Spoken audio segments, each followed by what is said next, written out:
Welcome to The Last Breakfast. Please enjoy the video. You're starting by enabling the essentials.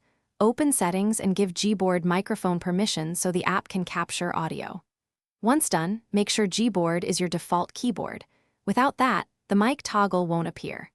Next, test the microphone hardware quickly, plug in a headset or speak into the phone to rule out a broken mic. If you see any Bluetooth headset connected, disable it briefly to prevent routing issues. These steps get you into the app, ready to enable voice typing. Now you'll activate voice typing inside the Gboard app. You want to open Gboard settings, tap voice typing, and switch it on so the microphone icon appears on the keyboard. Then select your primary language and download any offline speech recognition packs for faster, more reliable transcription. Make sure enhanced recognition and auto-punctuation settings match your needs. These change how accurate and formatted the output is.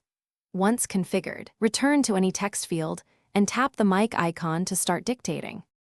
Finish by testing voice typing in a Notes app. Speak naturally and watch the live transcription. If nothing happens, restart Gboard or reboot the phone to clear temporary glitches. If the mic icon still doesn't show, clear Gboard's cache or reinstall the app to restore defaults. One key troubleshooting tip: boot into safe mode to check for third-party keyboards or accessibility services that block voice input. If it works in safe mode, disable or uninstall the conflicting app.